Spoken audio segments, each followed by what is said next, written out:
This is 1480 KRAE Cheyenne. It's time for Wyoming Sports Talk today on KRAE. Here are your hosts, Nick and Larry Proetti.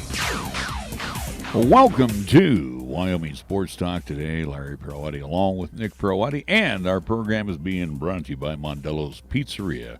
As you can catch at Mondello's Pizzeria at 1507 Stillwater Avenue, Suite D in the Greenway Commons. Again, call 778-6068 for delicious Paisan cuisine all the time. Again, we're talking the number one pizza in Wyoming.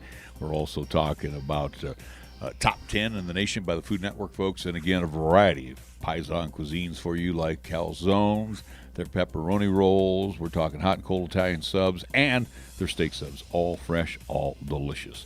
Mondello's Pizzeria, 778-6068. First Year Bank's right across the street at 1508 Stillwater Avenue, open Monday through Friday, 632-3500. Again, interest rates at all-time lows. So, again, if it's remodel time, you might want to talk to First Year Bank. And they're still offering, even though interest rates are down considerably, they're still offering some pretty good maturity rates on CDs over at First Year Bank. Lennox Auto Body at 1020 Dunn Avenue, the Auto Glass and Detail Center at 617 East Pershing Boulevard, 634-6608. Remember, it's not clean until it's Lennox clean. And again, if you want it back almost showroom new, then you want to bring it in to Lennox Auto Body. You don't want it farmed out. You don't want it done by folks under a tent.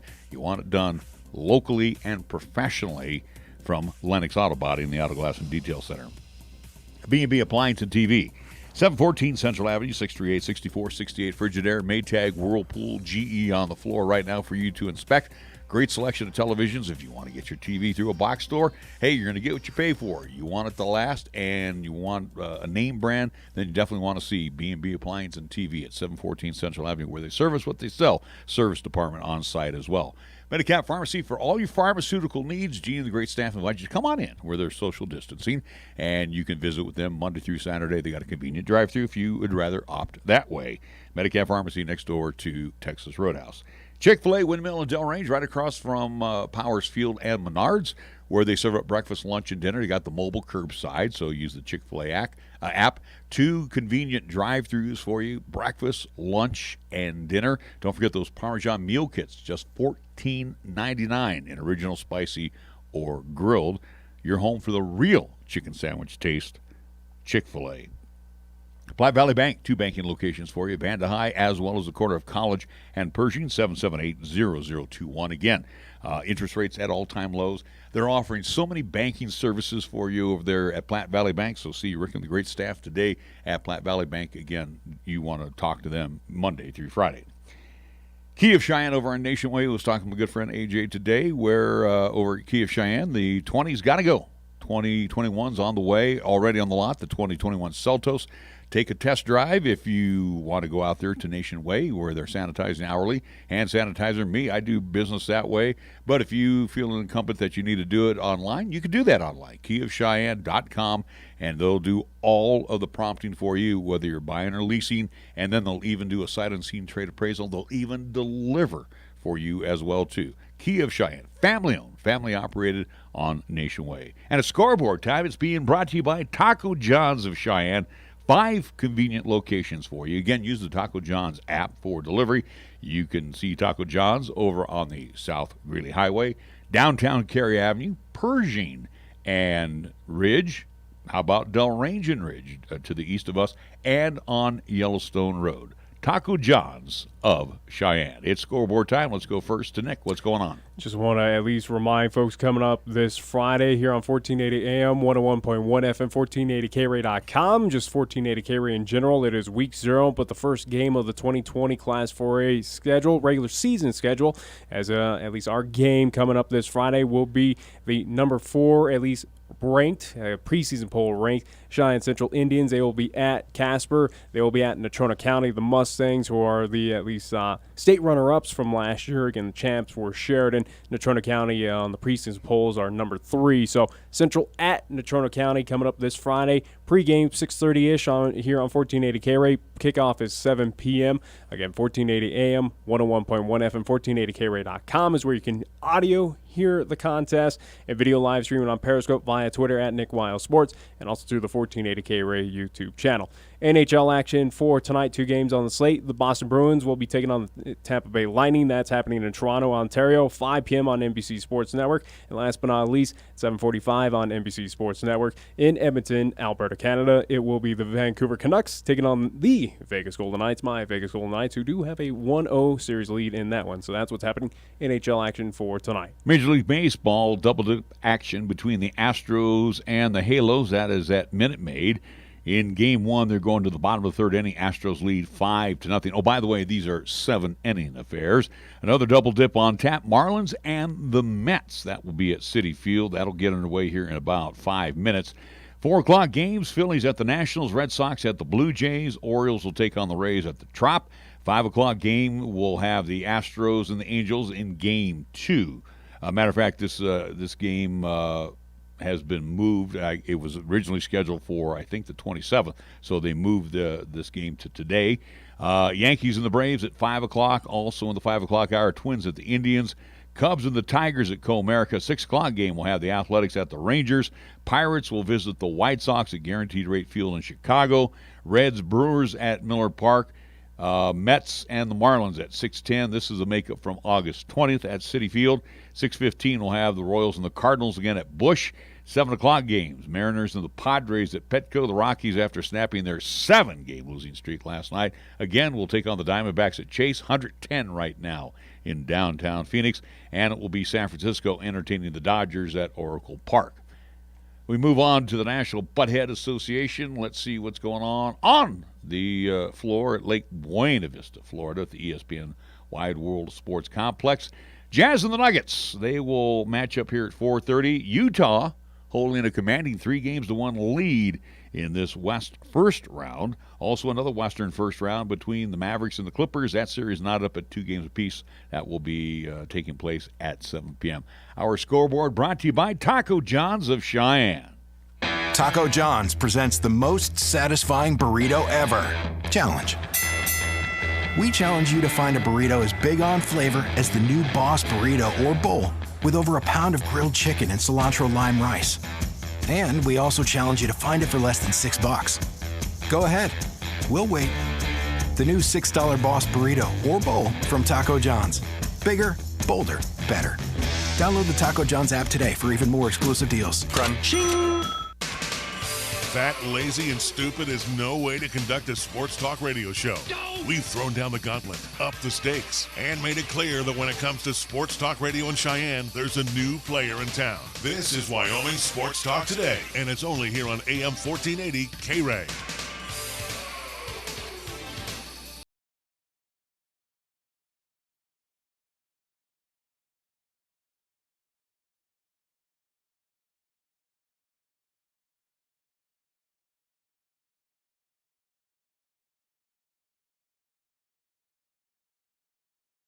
Larry Proetti, Nick Proetti, and it is Wyoming Sports Talk Today. We will have a guest on phone coming up at 4 o'clock, I do believe, 4:10 or so, right? So we are here today. Do want to mention you corrected me again. Oh, I think I've said Natrona County was champions last year. I said they were runner-up instead. No, they exited out early of the playoffs last year, as I remember. So, again, scrap that. Natrona County didn't. They weren't first place. They weren't second place last year. No, they just made it to the playoffs, and that's about it. But either way, it's going to be a big matchup coming up this Friday. Central versus Natrona in Natrona County. So, again, looking forward to that matchup. Again, last year, as we look, again, Sheridan was your champs. Thunder Basin was runner-up, and again, that felt like an eternity ago at this point in time, where I kind of completely forgot that we even, we crowned a football champion compared to what we saw this springtime and summertime, especially most notably basketball, where we didn't crown any champions of Class 4A.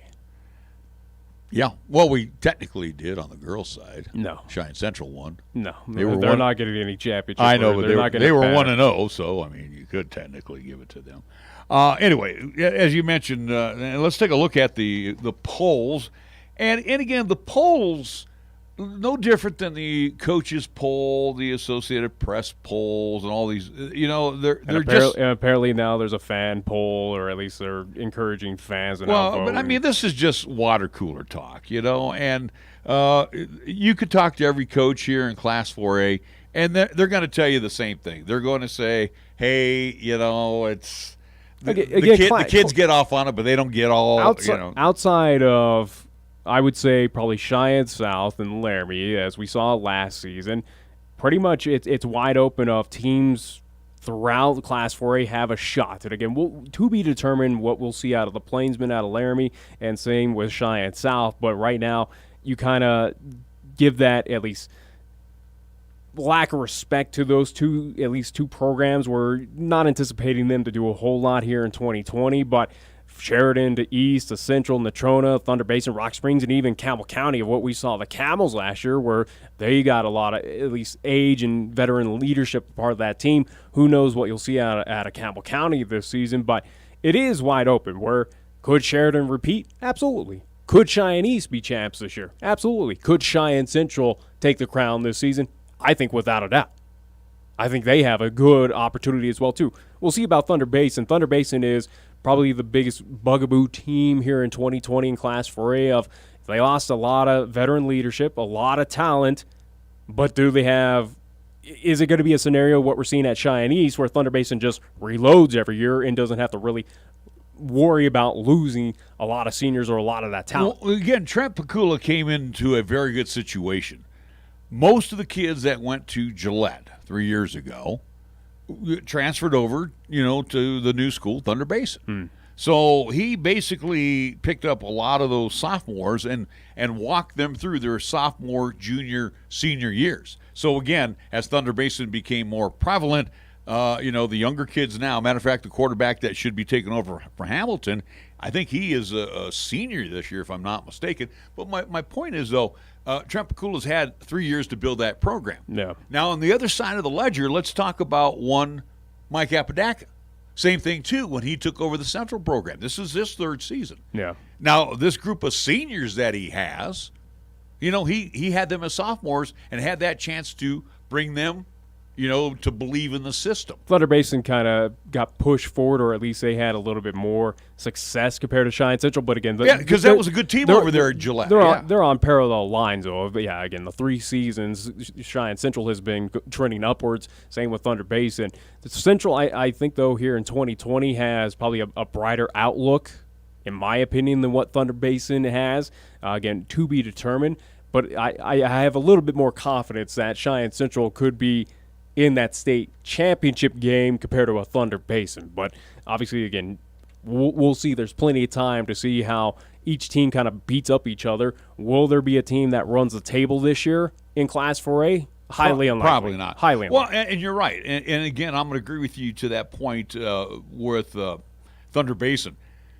They'll be good, but there will be a drop-off this year. They lost some very good talent. They'll be playoff bound, but I don't think they're going to be sniffing the cellar in Class 4A, but they will not be where we had, especially me, held them at a high regard last year, where I thought they were the guaranteed state champs. Again, they were runner-up, and they ran into those injuries, especially one Mason Hamilton running into that injury in that East semifinal game, or at least they're up in Gillette when they took on Cheyenne East, where he got hurt, midway through that contest. That was the big X factor of not having him for that championship game, where Thunder Basin, if I do remember, again, fared pretty well against Sheridan, but either way, though, the Broncs are, again, your defending state champs. Thunder Basin, playoff bound this year. How well will they do compared to last year? You'll probably minus a couple wins off of the record, but nothing major. I don't think anything major. I think the teams to take a look at, or at least keep a close eye this season, is one Cheyenne Central, to see what the Indians are made of and how well they can kind of move up the ladder. Again, they got the key test coming up this Friday up in Casper against Natrona County. Again, a well-established program and what they've been doing up there, where they'll be playoff bound, and how far they go is to be determined. But that they bring a good team on that field, and they're going to challenge you. And also, too, same with Cheyenne Central, the team to keep an eye out and see what they're made of and how for real they are is Campbell County. I think the Campbells are a team you got to absolutely keep an eye on. Yeah, I think with Coach Christensen there, Micah Christensen, again, he's going into his fourth year as the head coach. I do believe at least Coach Christensen was not the head coach last year. He got moved into assistant role. That's right. Well, again, You know, I've seen them all come and go through the years. Yeah, you had a fluctuation last year for whatever reason. But again, with Gillette, the Camels, I don't think they'll improve. I think they'll improve this year. Again, are they state championship worthy? I don't think so, but I think they will definitely improve. Here's where we're at. We got about 6 teams. They could easily play spoiler of what we saw last year, especially in that first round. I disagree. I look at it this way. There are 6 teams in that top tier that can beat each other. Sheridan, Thunder Basin, East, Central, Natrona, and Rock Springs. I'm going to put those 6. Those are the 6 teams to watch out for. Then your next tier, I'm even afraid to put the Camels in because they still have to show me some stuff. I think Campbell County could vault over Rock Springs. Well, if they're your number 7 team, we'll say that. Then you have Kelly Walsh, Laramie, and South as your bottom tier teams. Yeah. So I think this is a 6-team race. But the most important thing here for Cheyenne Central, if they are going to, continue that march forward, continue that momentum from last year, you got to steal one on the road, and they've done that before. They've done that at Casper Natrona. Yeah. So I think in this situation, again, it's possible. Again, East has proven that they can win up there. And you always want to play Natrona right out of the box. Yeah. You want to catch them early. So I think in the case of, because again with the Steve Harshman team, you'll find that they have a blip once in a while. But if you catch them out of the blocks that first game of the season, you got a pretty good shot of sending them a message right away. Yeah. This is a team that usually Coach Harshman has them playing really well in week 9. Playoffs, week 10, week 11. So this is where you want to catch them early and get that little head start on them. I think, and again, with Central. You got to love for Natrona County. They get tested early out of the gates. Where, again, at home this Friday, taking on Cheyenne Central. Then on the road at Cheyenne East, a game that we will have next Friday. Again, as that'll happen at least the Okie Blanchard Sports Complex here in town. So they get tested out of the blocks. But, yeah, without a doubt, for Central, again, this is a good litmus test. This is a good indication of what this team's going to be made of, especially on the road in a very volatile, at least, stadium on a field where, again, Natrona County does not – it's almost kind of like an Alabama team where they hardly lose at home. It is almost impossible to defeat this team on the road in Cheney Alumni Field. And we'll see what Central can do coming up this Friday. But, well, and the one I don't want to say one test, and I heard there's been a slight injury to one of the linemen for Cheyenne Central. And again, I'm sure that Coach Apodak will be able to somewhat fill that spot. But we got the question mark at the quarterback position. We know they're strong running back with Labatos. We saw what Feeser can do last year, but he is not the guarantee to be the starter per se. Again, we will see who Coach Apodaca goes with in Week 0 against Natrona County, but indications would say that it's Feeser, but it's not a guarantee. We knew, talking with Coach Apodaca, that it was going to be a battle at that QB position, but again, we'll see what he goes with kind of game time and throughout this season and who's kind of going to give him that best option with all the talent that they do have there for Central on that offensive side. Again, how many times did we see, especially for Dawson McCleary last year, where he's got weapons all over that field, especially at the tight end position with the Storbo twins. Again, whether it is with Labatos of what he has as a running back, you have endless possibilities. Yeah, and I expect this year to be a big year for Andrew Johnson, and he's going to be a marked man. Oh yeah, I mean, I guarantee you, just like Nico Vite was, Andrew is going to draw a crowd, along with the Starbo twins. And now, again, with Talich, he's kind of the X factor because as a freshman, he went out as a quarterback. He was the backup to McCleary as a freshman. Yeah. Last year, they moved him over to wide receiver, which and I think he'll stick. He's a skilled athlete. I mean, he can probably go back and battle for that quarterback position because he knows the offense. And he's got the speed as well, too, where, again, if he needs to get open and break off a route and whatnot, he can certainly do that. And he's 6'2", so, again, he can see over the offensive line. You got some big targets out there for Cheyenne Central, again, whether it is the Storbo twins that sit at 6'6", 6'7", again, with Talich, as you mentioned, 6'2", Labatos, again, he's at least 6 foot. Yeah, 6 foot, but again, he's a bulky kind of running back, and again, we saw what he could do last season. And the offensive line is a veteran line. Yeah. So again, aside from one of the injuries, this is a very, very good offensive line. Now, most of those guys will flip over and go to the defensive side. And again, they've been through the wars, so they know exactly what to expect. I don't think last year was a fluke season. Again, Dawson McCleary was the senior on that offense, with throwing to a lot of juniors and running backs. Yeah. And again, I think they had one senior offensively, and then they took him off the line, and basically it was all a young offensive line. The team that stands out in Class 4A that where you look compared to last season to this year, where you're saying had a fluke season, the team that stands out to me is Rock Springs, where I think that could be a team that you found magic in the bottle last season. But will it translate here in 2020? I don't know what to make of the Tigers at this point in time. I don't hold them regard, or at least they're not in my top 5 to at least be state champions here in 2020. That's also at least a team that's going to be interesting to see what they do at least here in 2020. Again, looking at their schedule, on the road at Campbell County, on the road at Kelly Walsh, at Natrona, so 2 trips to the center of the state for them. And then they have back-to-back trips here to the city of Cheyenne, where Week 6 they'll be at South, Week 7 at Cheyenne Central. So kind of a tough road for at least Rock Springs, at least road schedule for them here this season. So that'll be interesting. For Week 0, as we mentioned, Central at Natrona County, we will have that game here on 1480 KRAE. Looking at Cheyenne East, though, also to be on the road. All 3 Cheyenne teams on the road here in Week 0. East will be at Thunder Basin, so that's a big-time, at least, rematch from the semifinals last year that we had on KRAE. And then Cheyenne South at Kelly Walsh, taking on the Trojans, where that could be a competitive game. I think for Cheyenne South for the Bison, I think that could be a very competitive game where South, not anticipating that to be a running clock for South or for Kelly Walsh. That might come down to the wire. That could also, too, be a nice little, at least, contest for Cheyenne South out of the gate, where could probably pick up the win there, possibly. We'll have to wait and see, because, again, we haven't had a chance to chat with coaches since, we talked to them before the start of camp, but they were encouraged by the numbers that they all had coming out.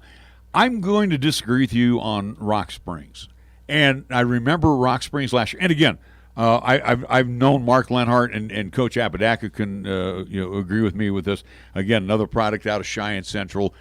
He has coached here in Wyoming, had a good run in Torrington. Yeah. I look at that team he brought last year to the Oakey Blanchard Sports Complex. Well, we saw also, too, I do believe, at Central as well, or what they did. They gave East all they can handle. Yeah. And this team is a young team as well. So, and they're big. They're big up front. So I think this is the dark horse of Class 4A this year is going to be Rock Springs. I think if anybody can win and provide upsets, where you, like you say, I think Campbell County is that dark horse. No, I don't think they're ready. I think Rock Springs, again, the top 6 teams that we have here in the voting breakdown, Sheridan, and again, this is preseason of what you're basing off but of. Sheridan is always going to be good. Yeah. No matter what they've lost talent-wise, they are good. Your top 3 are pretty much your consistent teams year in and year East out. Natrona, East Natrona, Sheridan. Thunder Basin is down, and people are writing them down just simply for the fact of the graduations. Thunder Basin's going to trend downwards slightly this season, at least in my beliefs. Again, they'll still be playoff bound, but they're not going to be at the level of where they were in 2019. Central is that team that I believe is on the upswing, where they could move into number 3, number 2, number 1. Absolutely, I think they could. They have a legitimate shot of being state champs. Rock Springs, I would flip them. Where I did not vote in this preseason poll because again, I was in Florida, so I wasn't paying attention. I wasn't worried about work stuff. But again, Rock Springs, I would actually flip and say Campbell County is probably, at least in my opinion, that 6th best team. Yes, and we'll agree to disagree. I think Campbell County, where you're saying is dark horse, or at least for Rock Springs is that dark horse. I'm saying the Camels. In my opinion, again, where you're seeing them built, and you got to go back to what we saw at the tail end of last year, or what that Camels team was doing. Where again, but the competition they were playing wasn't that. I get that, but Campbell County, they got a lot of veterans.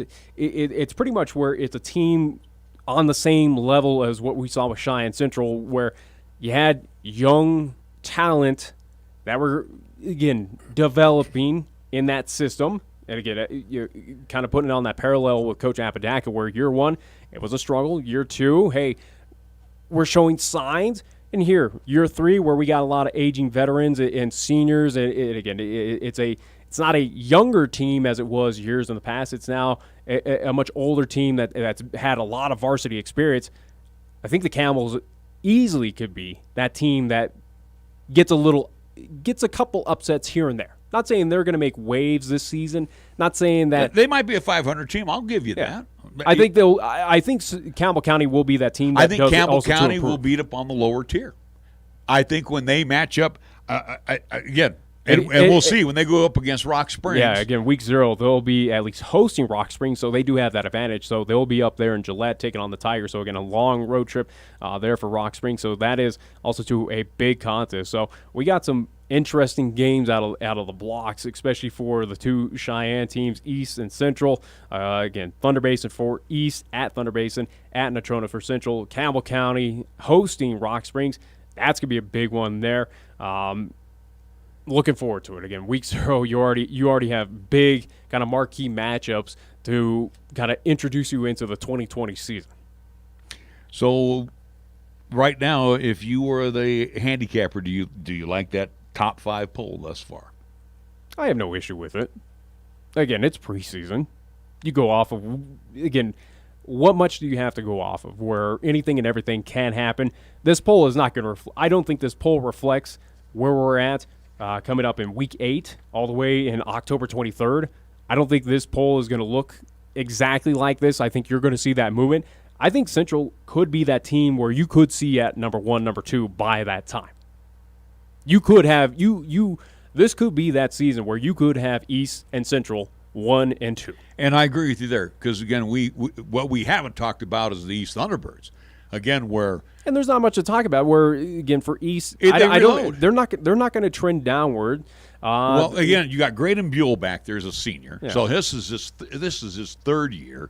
He still has targets to throw to. Yeah, Chance Allmiller graduated, but he still has some great targets to throw to. He's got good running backs behind him, and the offensive line, which was young last year, like Central, is that much older and better. And again, Chad Goff, where East has always been okay on defense. I think they're going to be a power. They're going to be like we saw against Cheyenne South. They're going to be one tough operation to stop. Yeah, again, that infamous South game where every offensive possession, 8 straight possessions they scored. Yeah, East, I don't anticipate to trend downward. They might. Record-wise, you might see a repeat of 2019, or at least they're going to flirt with that. Again, I think East Central have a good shot by at least heading into the postseason to be number 1, number 2 top seeds at least entering into that first round. I think without a doubt.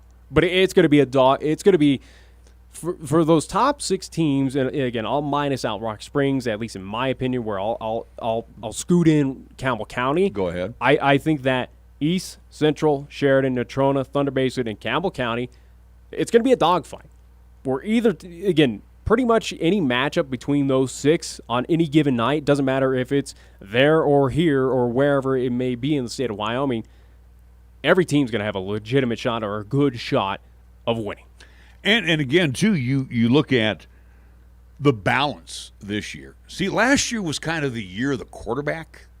To a certain degree, we can say this year you're heavy on quarterback at Cheyenne East and Rock Springs. Natrona, not so much. Thunder Basin. Thunder Basin has some veteran talent. But again, the guy who was making waves is no longer with Thunder Basin, that being Hamilton. So who was taking the bulk of the snaps? Yeah. But again, the kid that replaced him probably, in talking to those folks up there at Thunder Basin, said his arm was a lot better.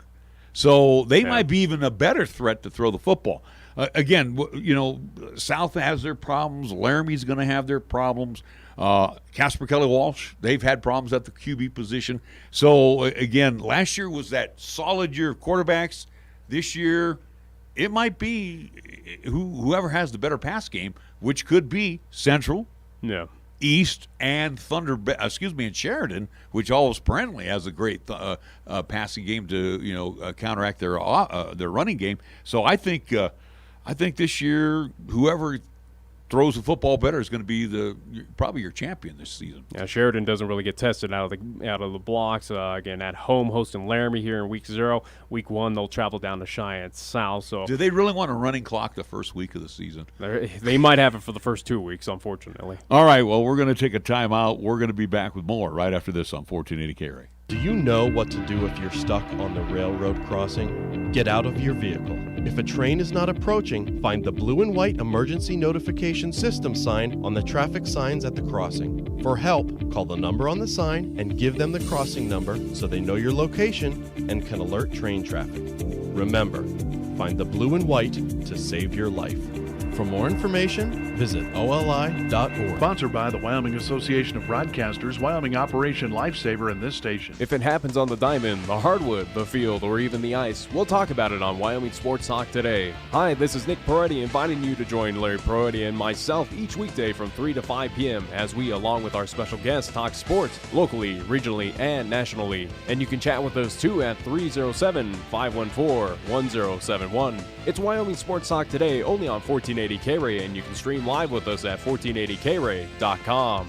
At First Tier Bank, we are proud to be a member of this great community and will always support all of our high school athletes. First Tier Bank takes great pride in sponsoring the live broadcast of the games and would like to wish all of our teams good luck. We share the credo with Newt Rockney when he said, "One man practicing sportsmanship is far better than 100 teaching it." It's all about the high school sports at First Tier Bank, 1508 Stillwater Avenue, Cheyenne. Are you looking for fun? The all-new, completely redesigned 2020 Kia Soul has what you're looking for. AJ Miller here for Kia of Cheyenne, and the 2020 Kia Soul has updated details inside and out to provide great comfort and drivability. Check out the high-tech features available. Turbocharged engine, paddle shifters, and an 8-inch heads-up color display. Come in today, call 775-0123, or go to KiaofCheyenne.com, and we'll make it easy. Body, along with the Auto Glass and Detail Center, has been serving our community for over 25 years with quality service and workmanship. So when you want it done right the first time, call Lennox Auto Body at 634-6608 for an appointment. Lennox Auto Body at 1020 Dunn Avenue. And the Auto Glass and Detail Center, remember, it's not clean until it's Lennox clean at 617 East Pershing Boulevard. Lennox Auto Body. No shortcuts, no compromise. B&B Appliance and TV has been your locally owned appliance store. Not only do we offer several major brands, we also service what we sell. And we have the largest parts department in Laramie County. Next time you're in a big box store, just ask to see their parts and service department. Then come visit the appliance experts at B&B Appliance and TV, 714 Central Avenue. Best brands, hometown service. Here's the latest weather forecast on 1480 KRAE. For today, it'll be mostly sunny with highs around 93. If tonight, it'll be partly cloudy with lows around 59. On Wednesday, it'll be mostly sunny with a possible thunderstorm in the afternoon with highs around 89. And on Wednesday night, it'll be partly cloudy with a slight chance of rain showers with lows around 56. We're taking Cheyenne, Wyoming Sports Talk Radio to a whole new level. This is Wyoming Sports Talk Today. Don't look at me. I think these people are completely nuts. Stop this crazy thing! And it's only here on AM 1480 KRAE.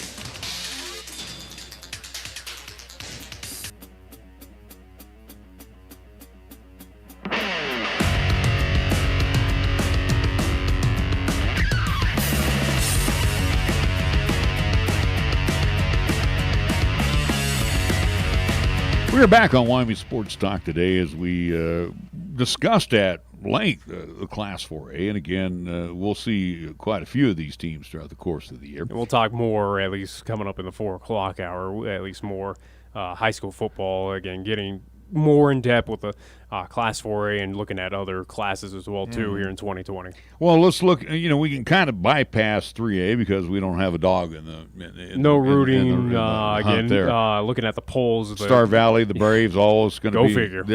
They're always excellent in football. You kind of wonder at this point in time where, again, Star Valley, who is, for whatever reason, in Class 4A in basketball, yet still dominates Class 3A in football.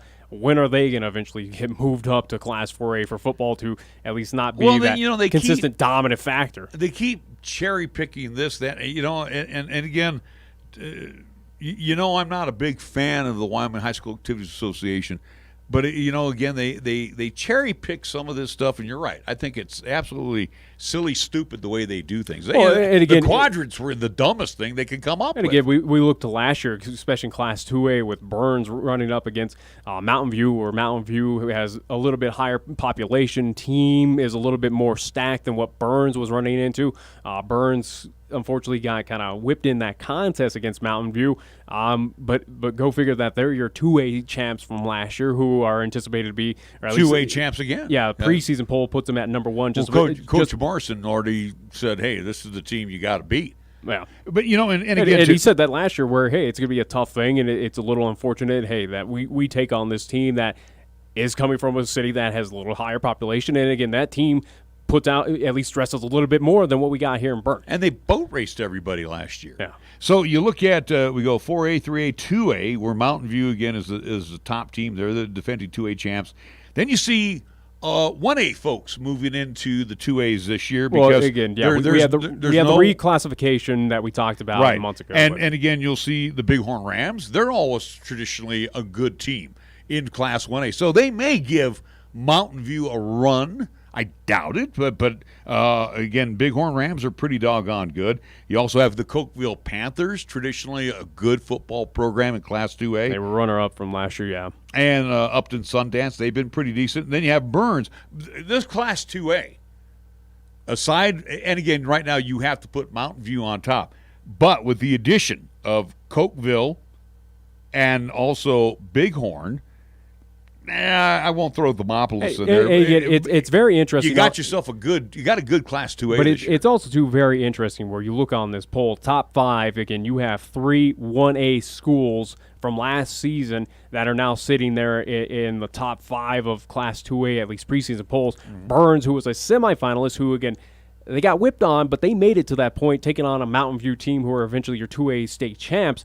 Find themselves what we're looking at 6, 7, 8, 9. 9th place in the preseason poll. But it's a poll. It's just, again, it's a talking but point again, for you and the me. lack of respect where, again, Burns, who's established 2A program that has been on the trend upwards, and we know from talking with Coach Morrison where he's confident in again, they saw good numbers this season. They're returning some veteran leadership to that team. That for the Bronx, the lack of respect for a team that made it to the semifinals in Class 2A, who know what it takes to get to that point, and what 2A looks like in at least Class 2A football here in the state of Wyoming. It's just very interesting that they find themselves that far down in the preseason polls. But again, it is all just for fun. It really doesn't mean anything. You got to play. You got to play the games. Yeah. Then you look at, again, after 2A, there's no more 1A. It's now 9-man, which it's like 1A 9-man, 1A 6. Well, yeah, but still, it's 9-man football. And Pine Bluff's now a part of that 9-man league. Again, going away from 11 from last year, which was traditional 1A. Where you still have Southeast. The Cyclones are always good.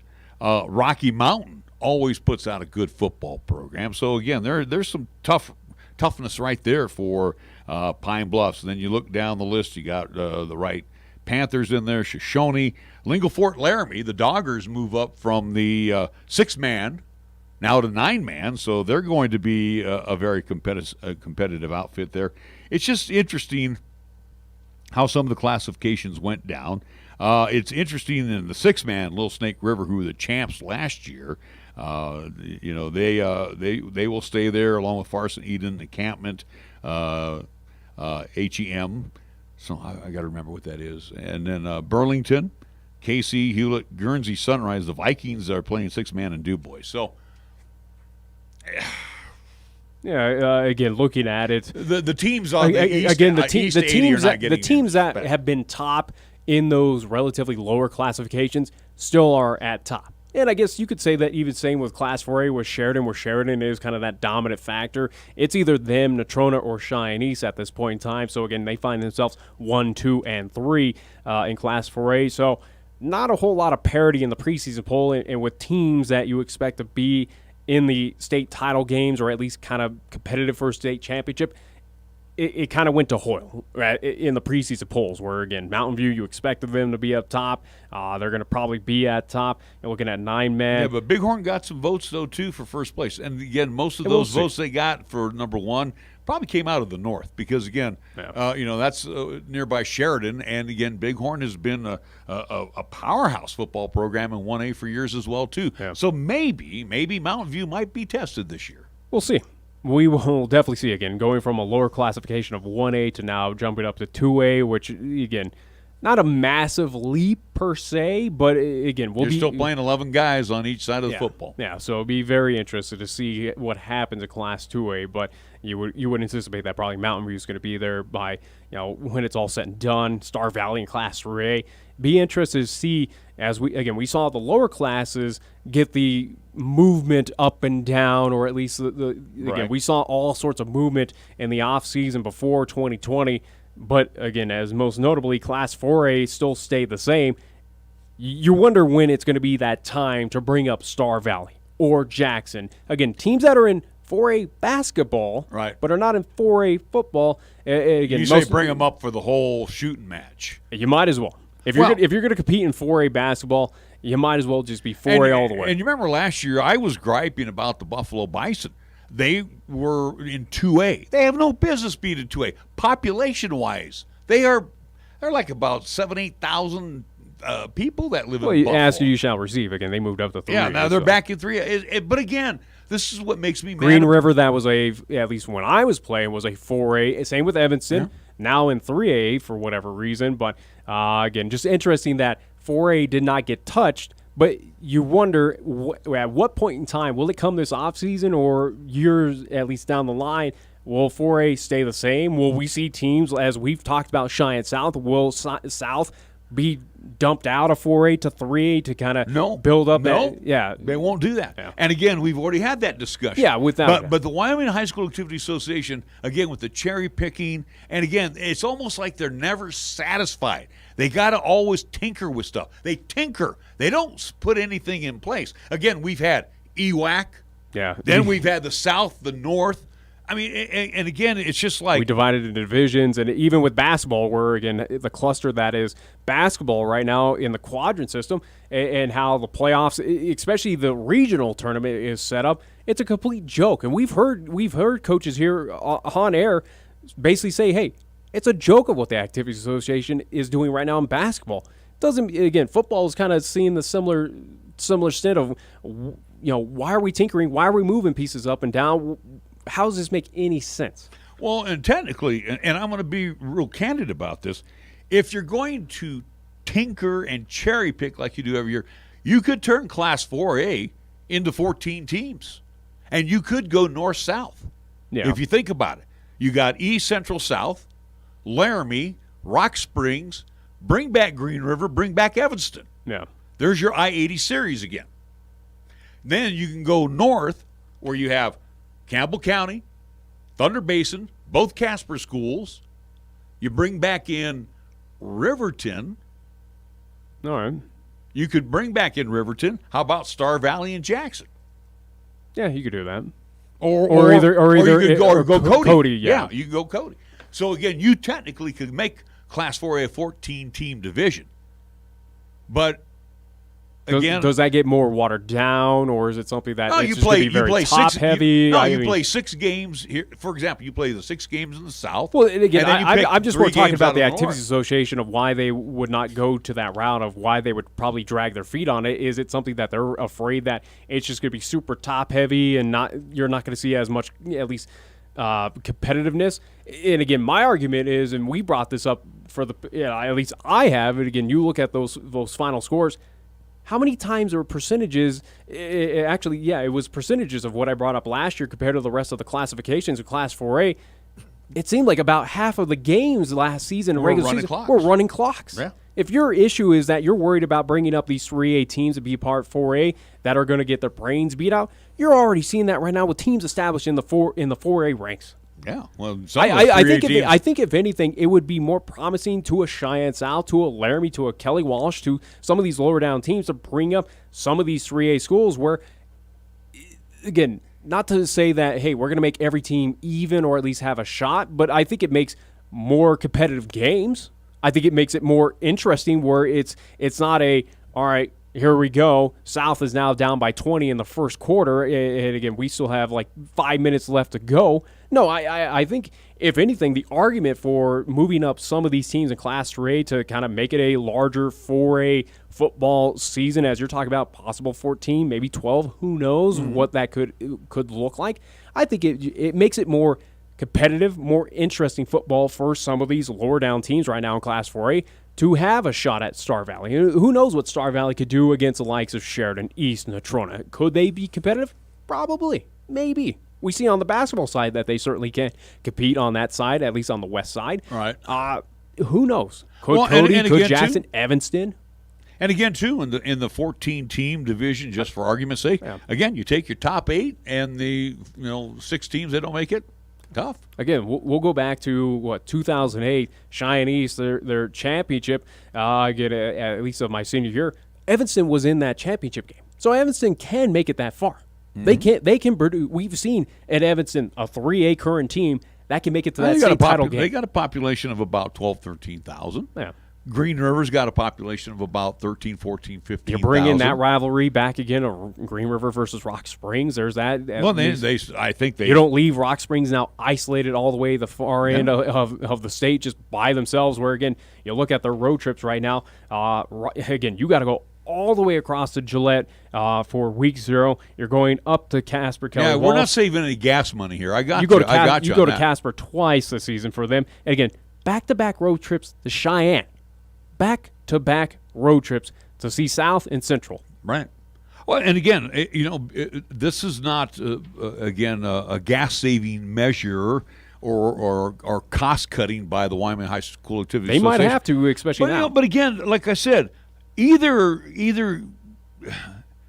I don't know. It's just like and I don't want to, because Chad Whitworth, our friend, sits on the board, but it's almost like they sit down and said, all right, what can we do this year to tinker with stuff?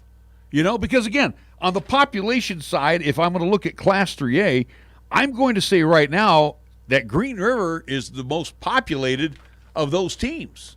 Yeah. And they should be in Class 4A. Same with Evanston. They should be in Class 4A. We already know that Star Valley should be. Yeah. So, again, Star Valley at this point in time, again, they have no business playing in any 3A athletics. They've dominated, or at least they basically have. It's run its course of how dominant and in they've been. Class 4A football, if you notice Class 4A football, Nick, there isn't an East or West. It's just 4A. It's 4A. Again, compared to, as you're alluding to, again, 3A, 2A, 1A, or at least 9-man, 6-man, they split it up. Yeah, East-West. Yeah. So, and again, we go back to, I think when you were playing, I think it was EWAC. And then we had I think back to basketball, it was EWAC and I called it the WEWAC, the Western Wyoming Athletic Conference. Well, I think even for football we had that as well too. If I do remember, it was split up into those at least conferences or divisions. So again, it's like it's happened in the past, but these guys don't. And the question mark is, why is it not happening now? Well, and again too, I don't know if people from Burns are moving out of town and they're moving to Southeast. I have no idea. Maybe it's a population shift, but again, it should be based on population. Because a friend of mine in Green River used to whine, and again, I don't mean this in disrespect, but he used to say, gosh, you guys got 1,600 enrollment, 1,500 enrollment. We only have 900 here at Green River. So what? Does that make a big difference? You can field a football team. You can field you can field a basketball team. And then I'm looking at Burns. Their population's 400. How about an the 11-man team? If you want to bring up enrollments, then you go and spotlight Cheyenne South, where again they got as large of an enrollment of the other two Cheyenne schools. But for football, again, how many times did we allude to last year? And again, we brought it up with Mark Poyle. We brought it up with Dan Gallus and again other Cheyenne South representatives. You had that enrollment, but you had difficulties fitting a freshman team. They had to cancel freshman games. They had to move sophomore games. They had to basically clump together JV and varsity time. And Coach Gallo said a lot of freshmen got playing time last year. Yeah. And we saw them suit up 30 against Cheyenne East. So if that's the excuse, then how do you argue against what you're seeing with Cheyenne South right now, where again they could pull from a lot of student athletes there or potential student athletes, but unfortunately they can't right now. And let me say this. not necessarily by Green River dropping down from 4A to 3A, made them contenders. No. They're in a division that is dominated by Star Valley, the Powell Panthers. Again, Green River, who also, too, is in Class 4A basketball, who, again, made it to the state tournament last year. We saw on the girls' side who lost eventually to Cheyenne Central in that one and only game happening in the state tournament. But it's very interesting right now just how football is kind of stacked up where it is pretty much of, hey, here's your guaranteed winners, or at least who's going to Here's your powerhouses. Here's your powerhouses, and that's it. How about challenge them, or at least move them up, as you did in basketball, as you did with Star Valley. Star Valley, who dominated in 3A basketball, hey, you decided to go this stupid quadrant route. You moved them up, and again, they're still making it to the state tournament, albeit that the West is not as tough as the East, so to speak, but they're still doing it. They're still finding success in Class 4A, moving up that system. You don't think that they could in football in Class 4A? And again, Nick, I'm going to go back to the quadrant system is the dumbest idea. It sucks. And again, it's one of the worst. I say this to the Wyoming High School Activities Association. You might want to talk to the old Western, to the old WAC conference, because it failed under Commissioner Benson. It failed. Because WAC doesn't exist anymore. Well, yeah, but I'm just saying, though, they tried that 16 teams. You lost rivalry games. You'll keep your local rivalries, but you're going to lose a rival once in a while. Yeah, it's nice to see new faces. Everybody's going to say blah, blah, blah. And again, but it's not all what it's glamorized to be. The most notable rivalry that you missed in basketball is, again, when you split up for whatever reason, Casper, Kelly Walsh, and Casper and Natrona, where, again, one plays in the West, one plays in the East. And then, for whatever reason, you decided every 2 years you now swap them to now make it so that Natrona goes over to the west side. Kelly Walsh, now you welcome yourself to the east. Well, and again, I go back, and I've said this before on the program too, Nick. I remember, and you might have been born, might not have been born yet, but I think Sandy Wilkinson was the athletic director at Cheyenne Central, and I questioned her on this. It was like, how can Cheyenne Central be a part of the North where East was the South? Yeah. And it was like, well, because geographically we're north. Come on. Geographically, you're north of Cheyenne. You're not north of Cheyenne. But, that was an excuse. This, like I said, the Wyoming High School Activity Association gets away with it year in, year out. Nobody calls them out on it. Look, come up with one idea. I understand that not everybody lives in in Star Valley. I understand that. Yeah. Not everybody's moving to Evanston. I know, but the population bases of most of these communities has pretty much remained the same or has grown. It's not getting drastically dismantled, or at least you're losing hundreds of and or thousands. And now look at Gillette. Gillette was at a certain population base at the height of the Trona industry.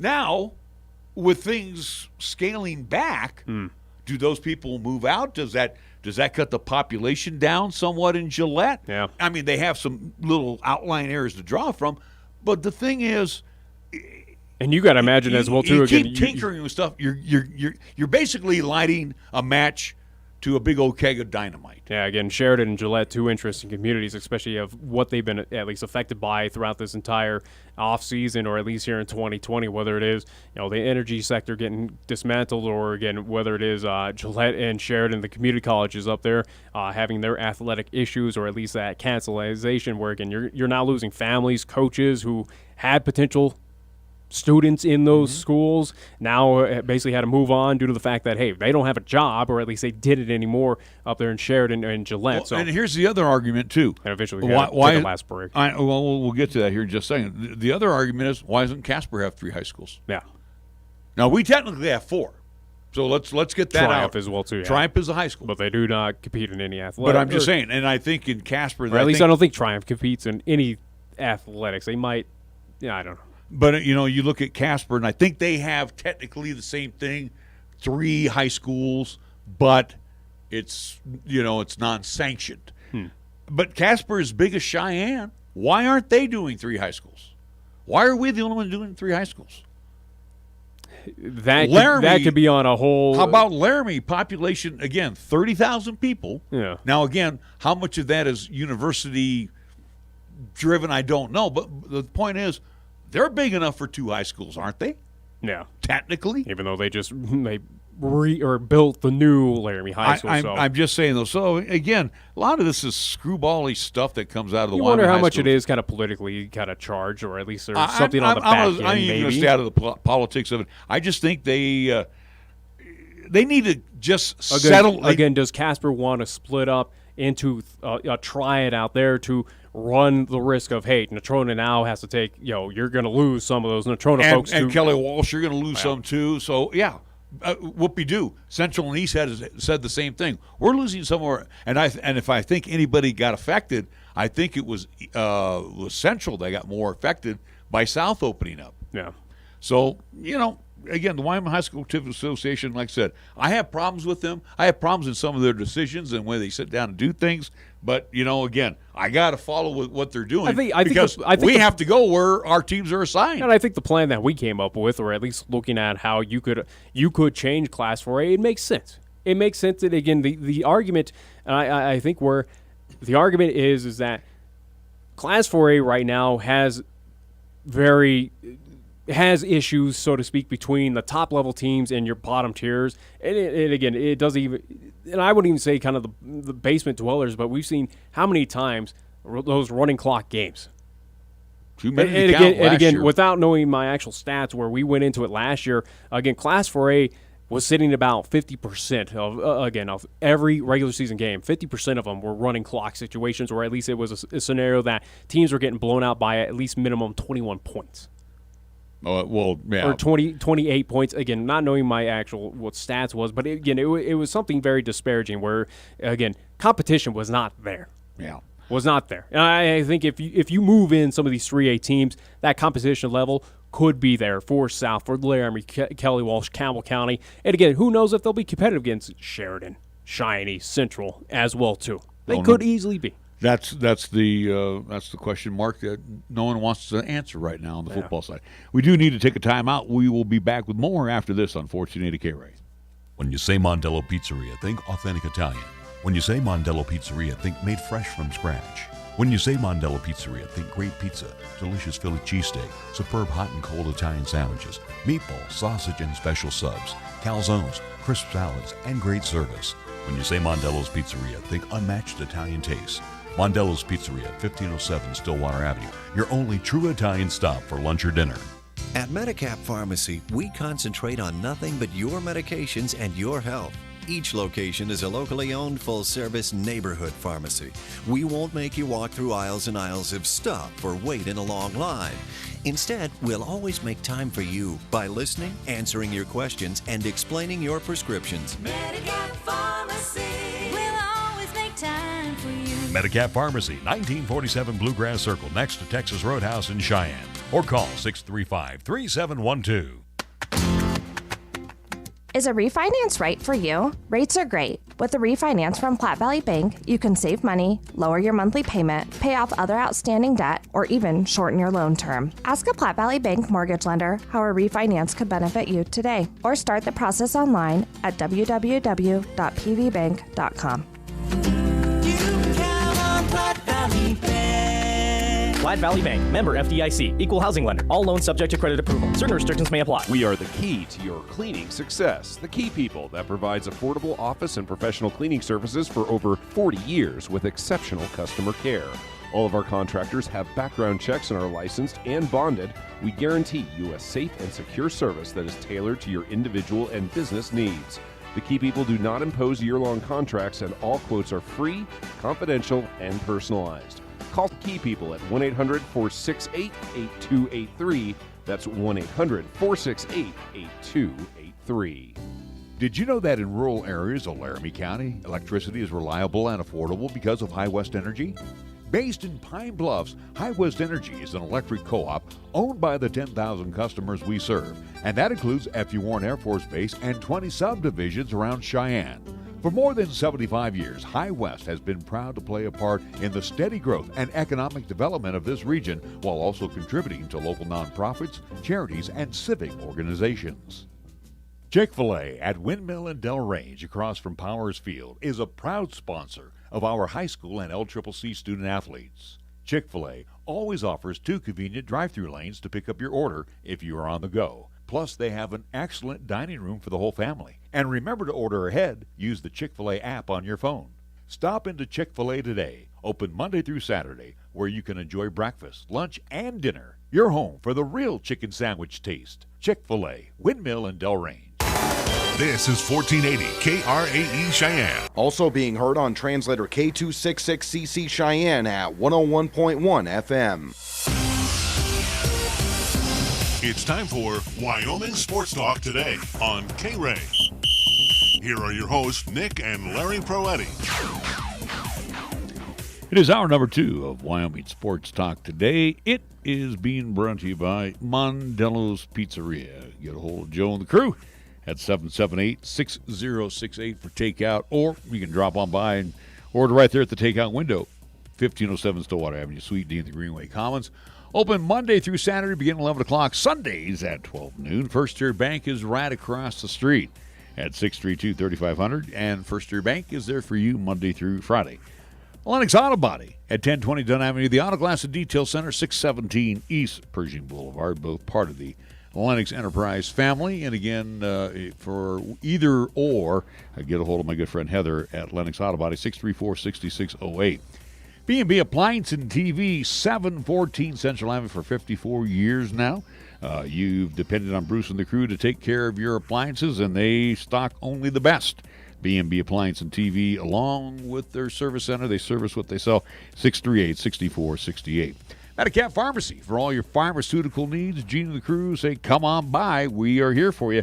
Right there on Bluegrass Circle. Bring your doctor's prescription in. They're next door to Texas Roadhouse. They even have a convenient drive-thru, open Monday through Saturday. Chick-fil-A, Windmill, and Delrange also open Monday through Saturday, 7 a.m. until 10 p.m. as you drive through for a breakfast, lunch, or dinner. The home for the real chicken sandwich taste. Mobile curbside with Chick-fil-A and the app, or 2 convenient drive-thrus. And again, remember, Chick-fil-A for breakfast, lunch, and dinner always. And their Parmesan meal kits, $14.99, original spicier grill. Platte Valley Bank, 2 banking locations for you, College and Pershing, or you can find them on Vandehigh, 778-0021 for more banking information. Open Monday through Friday, Platte Valley Bank. Right now, Key of Cheyenne making way for the 2021, so they got to say adios to the 2020s. And the lot, well, it's got enough of those Kias out there for you to test drive today. Come on out to the lot, or you can do it online, KiaCheyenne.com. Or, again, take your test drive, come to Nationway. Family-owned, family-operated Key of Cheyenne, where they're sanitizing hourly, and they got hand sanitizer there as well, 775-0123. And it's scoreboard time, brought to you by the 5 locations of Taco John's of Cheyenne. You will find them at Pershing and Ridge, Delrange and Ridge, Yellowstone Road, downtown on KRAE Avenue, and on the South Greeley Highway. Load up on some of those delicious burritos during the Burrito Challenge at Taco John's of Cheyenne. Scoreboard time, here's Nick.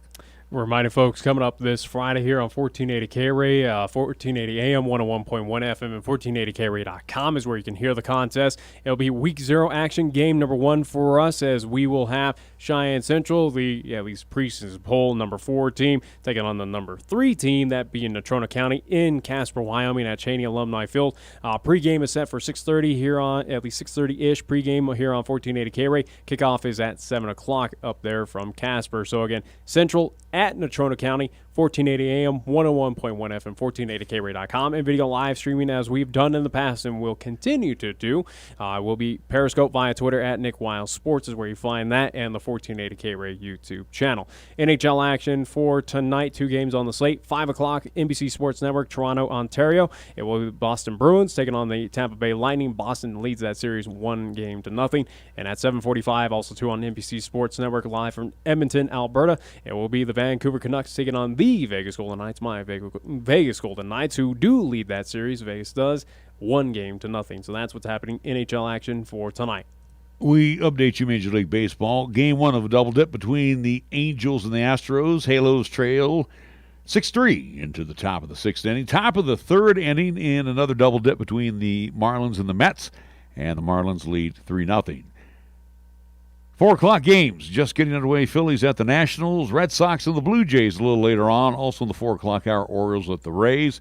5 o'clock games, again, will be the Astros and the Angels game 2 of that double dip. Yankees and the Bravos in Trust Park at Cumberland, Georgia. Twins and the Indians, Cubs, Tigers at Comerica, 6 o'clock game. Angels and, the Athletics and the Rangers at Globe Life Field. The Bucks will take on the White Sox at Guaranteed Rate Field. Reds, Brewers at Miller Park, and game 2 will have the Mets and the Marlins around 6:10. 6:15, Royals, Cardinals, and the I-70 Series once again at Busch. 7 o'clock games, Mariners and the Padres at Petco. Rocks and the Diamondbacks at Chase Field in Phoenix. I'm going to go on a limb and say the roof will be closed because it's 111 right now in downtown Phoenix. Well, they kick on the AC, so. Keep it a cool 70 degrees in there. I think it's usually around 80 is where they keep it at. Well, and from the tour that I took for however long ago, it's not drastically cold in there, but it's decent. Long as the made-up people don't melt, that's all that matters. And 7:45 at Oracle Park in San Francisco. San Francisco will entertain the Dodgers. Over to the National Butthead Association, where this is it for the Nuggets. Do or die. If they can't pull this one out, they're toast. And I mean, not going to take anything away from the Utah Jazz. They're a pretty good, doggone good outfit. But the Nuggets and the Jazz, Game 5, with Utah leading 3-1 in this first-round matchup in the West. And another first-round matchup in the West will be at 7 o'clock. That'll be Game 5 series, not up 2 apiece. And that will be at the ESPN Wide World of Sports Complex, Lake Buena Vista, Florida. The Mavericks and the Clippers. Our scoreboard brought to you by Taco John's of Cheyenne. Taco John's presents the most satisfying burrito ever. Challenge.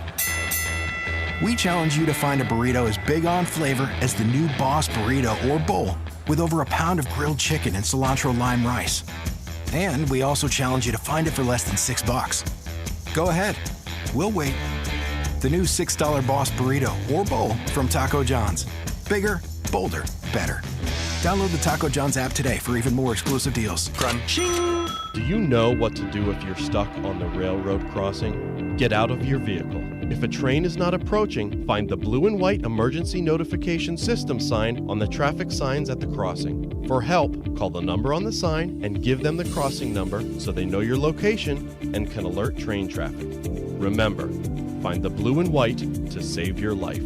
For more information, visit oli.org. Sponsored by the Wyoming Association of Broadcasters, Wyoming Operation Lifesaver, and this station. Capital Lumber is number one in Cheyenne. Are you listening? We're all the lumber store you'll ever need. Since 1966, family-owned and operated Capital Lumber Company has been the stop for all lumber, paint, tools, accessories, remodel and do-it-yourself projects, and so much more. Now, Capital Lumber Company announces the beginning of a tasty relationship with Traeger Grills, as they now have in stock several models of Traeger Grills, along with pellets and accessories. Capital Lumber Company at 1222 Dunn Avenue in Cheyenne. Security is just a slide away. We are excited to announce that Card Valet is here. Card Valet is a simple, secure, and convenient way to control your Platte Valley Bank debit card. You can turn your card on or off with a swipe, set spending limits, and banking alerts for items you want to know about. Card Valet for Platte Valley Bank launches August 3rd. Download the app and start controlling your debit card. Banking with Platte Valley Bank has never been so simple. You can count on Platte Valley Bank. Platte Valley Bank, member FDIC, equal housing lender, all loans subject. You get everything you want with the new 2020 Kia Forte.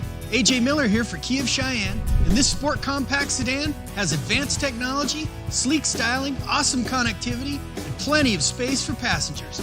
The new GT line provides an available 201 horsepower turbocharged engine for responsive acceleration, quick shifting, and even more fun at the wheel. See the Forte today at Kia of Cheyenne. Call 775-0123 or go to kiaofcheyenne.com. We'll make it easy. Across from Powers Field is a proud sponsor of our high school and LCCC student athletes. Chick-fil-A always offers 2 convenient drive-through lanes to pick up your order if you are on the go. Plus, they have an excellent dining room for the whole family. And remember to order ahead. Use the Chick-fil-A app on your phone. Stop into Chick-fil-A today, open Monday through Saturday, where you can enjoy breakfast, lunch, and dinner. Your home for the real chicken sandwich taste. Chick-fil-A, Windmill and Delrain. Here's the latest weather forecast on 1480 KRAE. For today, it'll be mostly sunny with highs around 93. If it's tonight, it'll be partly cloudy with lows around 59. On Wednesday, it'll be mostly sunny with a possible thunderstorm in the afternoon with highs around 89. And on Wednesday night, it'll be partly cloudy with a slight chance of rain showers with lows around 56. Here the season never ends. From Wyoming sports to the Broncos in Denver. From Rockies baseball to talking hoops with Nuggets basketball. Local, regional, and national. This is Wyoming Sports Talk Today, right here on AM 1480 KRAE.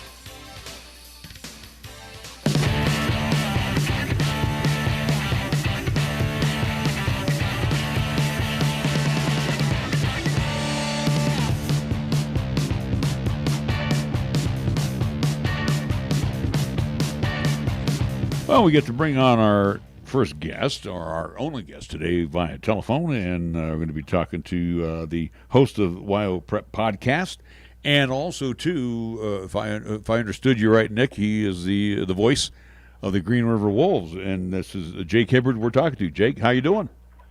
Yeah, I'm doing pretty good. It's Taco Tuesday. I got carne asada marinating. Just getting home. How could I be bad? Now, Jake, let me ask you this question. So is this going to be your first full season taking over the Wolves broadcast from the now retired Steve Corr?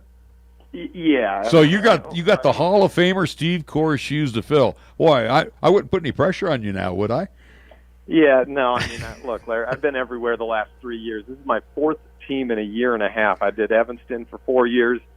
Bridger Valley, so that was Lyman and Mountain View last year. And then, yeah, Steve Corr retired. I got the opportunity, and it gave me the opportunity to be a little closer to home with work. So, yeah, big shoes to fill for sure. I mean, Steve is awesome.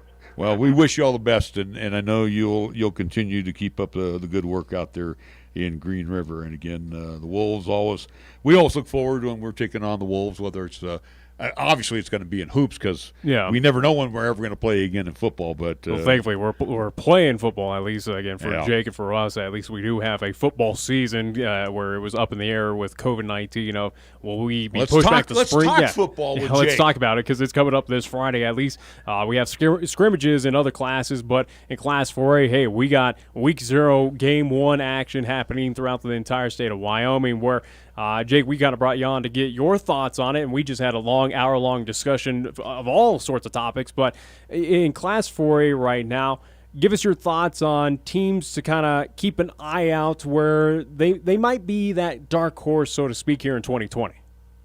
Well, yeah, I mean, the top dogs, we all know them. But the dark horse, it's 4A, so it's going to be a pretty big dark horse if someone does make an upset. But you're just trying to get into that, get out of that big 4 and jump out from maybe being number 5 to trying to get to those semifinals. And it's where I currently reside, so I'm a little closer to the situation. But I really like Coach Mark Leonard for Rock Springs. I mean, look what he did in Torrington.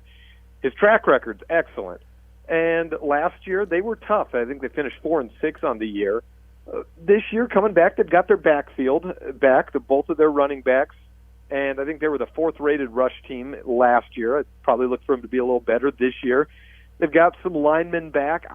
I think Rock Springs is a team that could make a jump. Of course, Central, they're really exciting with athletes. You guys will have a lot of fun. I'm not sure how many Central games you're doing this year, but I'd imagine a couple. I got to see them play a couple times last year, and I loved it. I looked forward to watching Central play. There's the Big 4, obviously. I'm looking forward to see what Cheyenne East and Thunder Basin do Week 1.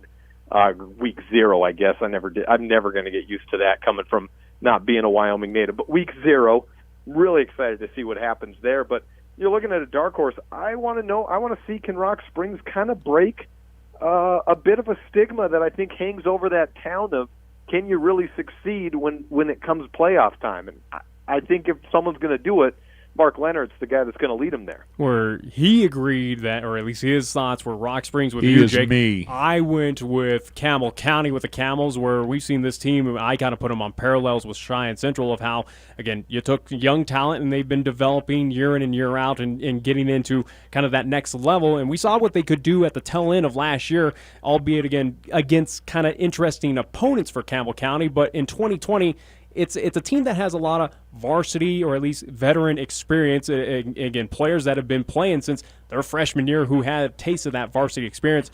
Could the Camels also to do some damage here in 2020, or are they going to be behind Rock Springs by the end of the regular season here in 2020? Well, I mean, we're going to get a pretty good look here in a couple of days. I mean, that's the matchup in Campbell County. Caden Ray's coming back at quarterback, and like you said, so many of these guys are back because they weren't really given much of an option when Thunder Basin became the new school and there was the big jump. A lot of these guys took their lickings, and now they're upperclassmen and trying to make a name for themselves. Obviously, Campbell County is better, in a much better situation than it was 3 years ago.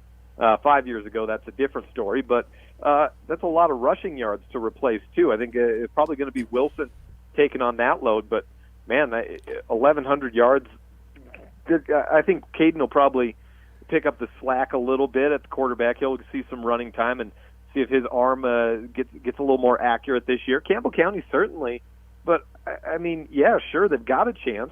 I like the pedigree of what Leonard's done in a couple of different programs, so that's why I'd edge Rock Springs over, and maybe to a degree some familiarity as well. But like I said at the beginning, when you're talking 4A football, and I heard you guys talk about, hey, throw everyone into 4A to maybe try to even out the playing field, it really is the Big Four and everyone else every year. So, yeah, everyone's got a shot, but, man, you're going to have to really, really be on come playoff time. Jake, let's talk about that. I'm glad you brought that up because, you are, 15 minutes away from Green River to Rock Springs? And, I mean, you want to talk about a traditional rivalry that's been wiped out because Green River's gone 3A and, again, with Rock Springs being Class 4A. And again, I have difficulties with the Wyoming High School Activities Association. I've been outspoken with them, and I don't care. And I've been around here 35 years now where I've seen breakups of, divisions, and we're going to go this way, we're going to go that way. Me personally, I was a big fan of that I-80 stretch where we had Evanston, we had Green River, Rock Springs, Laramie. Now you have the 3 Cheyenne schools. I mean, that's a nice 7-team division right there. And again, you could possibly pull that off in the north. The 2 Casper schools, the 2 Campbell County schools, along with Thunder Basin, Sheridan. You can add a like of Jackson Star Valley to that mix. And there you go. You got a 14-team Class 4A, 7 teams, maybe 8 teams. 4 teams in each division qualify for the playoffs. I don't understand why the Wyoming High School activity, they kind of cherry pick and they're going to do this, they're going to do that, and then 2 years later they get bored with it and they move on to something else. Yeah. I mean, I heard you guys talking about basketball too, and I have to agree. I don't like quadrants. I don't like them because you want to talk about ripping away rivals. You were talking about Kelly Walsh and Natrona. That's just silly, and that's a different story. But even something as simple as Green River Rock Springs, they don't even have conference games in basketball anymore. They play once inter-region, I guess we call it, whatever it is now that the Northwest and the Southwest are. They're in different regions. Rock Springs is in the Northwest. So, yeah, I don't like quadrants. But then when you talk football expanding, from my experience, and since 2016, I've called football for a team that's in 4A, and then Evanston moved down to 3A, so I did that for a couple of years. And then I did Lyman and Mountain View at 2A, and now I'm back at 3A. So I've seen the different conferences and a lot of different competition at every single level. I like the bigger conferences, 14 teams in 12 teams in 3A, and then there was 14 teams in 2A. Now they have 16 teams. I like that you have to actually earn your way into the playoffs just to start with. It's tough when you're a 2-7 team going in to take on the number 1 team because you were number 8 out of 10 teams. And so the playoff system for 4A would, at the very least, benefit from having more teams because the regular season would be a little bit better. You'd have better competition at the middle to lower level. I think Star Valley could probably compete with some of the best. They'd probably be a Big 5 then. I think Star Valley's year in and year out good enough to compete with the best in 4A. And then you'd have teams like Evanston, Green River. They would probably fit somewhere in the middle where, there'd be a competition trying to fight for a playoff spot. So you can see it from both sides. Now, you're probably not going to win a state championship if you're a 3A team moving up to 4A. Well, you might not win a state championship at 3A either. From a competitive balance standpoint, I can see the pros and cons because I saw with Mountain View covering them in 2A last year. Braden Walk, Brigham Blumel, Kimball Madsen, and the other guy I'm forgetting right now, Hunter Gross. Those 4 players would start on any football team, 6-man up to 4A. But that being said, after those 4 guys, there was another guy in Brecken Barnes. He'd probably start for most teams, or at least, be a lineman one way or another, maybe defense instead of offense. And then it goes down. So, once you get down to 2A, you only get so many players, and then there's a big clip fall. And you see that a little bit in 3A too. So I worry about maybe the health of the players, how many are going to stay healthy. But, football is a dangerous sport, so I go back and forth. I would like more teams. Yeah, and again, we see already health issues, and again, the more spotlight Cheyenne South, where in Class 4A, where again it's a team that's not as built up of the Sheridans, the East of the World, where again they're trotting out a lot of young talent out there, where again those numbers find a way to dwindle year in and year out, where they're behind the 8 ball, and again we saw that most notably last year, where some of those talents, they found a way to exit on out due to injuries, and again, they were crucial parts of Dan Gallis' team that were just not there. But going back to at least the expansion probability for Class 4A, you talk about the mid-tier teams, or at least, again, as we've talked about, giving that competition, or at least being it more competitive as a classification here in the state of Wyoming. We'll spotlight Laramie. We'll spotlight Cheyenne South. We'll spotlight Campbell County, Green River, some of these teams where, again, in the core of it, there's student athletes where, yes, you want to make it to the playoffs, you want to win that state championship, but as we're seeing some of these schools, like a Cheyenne South, like a Laramie, who are having trouble getting folks out there to compete for at least for these football teams, due to the fact that, hey, they don't want to go out and get their brains beat out week in and week out. Is it also too beneficial to bring up some of these 3A teams of Class 4A to give Cheyenne South competitive games, to get at least potential student athletes out on that gridiron, whether it is South, Laramie, throughout Class 4A? Ask some Evanston players who were in the middle of that, I guess, of that. Once you move down to 3A and you're taking on Powell or Cody, Cody's a great team. They're tough. They hit hard. They're not as big as Cheyenne East, but they hit really hard. You ask them, because back then it was, do you want to go back to being knocked out and knowing you don't have a chance against Campbell County? And they'd probably say no.